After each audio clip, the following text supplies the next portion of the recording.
few more areas that we'll talk a little bit about the benefits. And what I'd love to be able to do is, if we have enough time, I'd love to be able to just give you a few tidbits about those bonus slides that really drive into, how do you take those next steps? If you're interested in master data, what are the things you need to consider as an organization?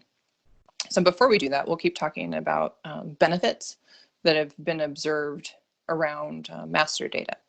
So the slide that we have in front of us shares some of the benefits in looking at care gaps in care. I talked a little bit earlier about how it can help close gaps in claims. Certainly, like with referring providers, being able to drop those claims out the door because validations can take place more quickly. That's definitely an opportunity. Other opportunities would be able to identify the right kind of provider that needs to be connected to a patient. And interestingly enough, a client who had locations, they had acute care hospitals in remote geographic areas in the country. They were often challenged in being able to find the right kind of clinician for certain patients.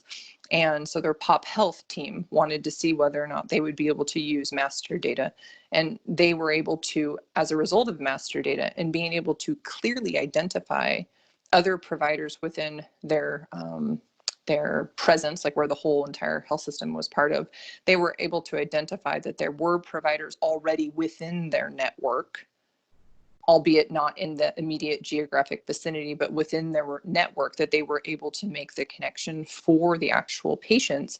And so it started to create a really strong collaboration between different specialties. It opened doors to be able to really get the patients into the hands of the providers who had specialties, certain kinds of scopes of practice and privileges to perform procedures that were very hard to find across the country.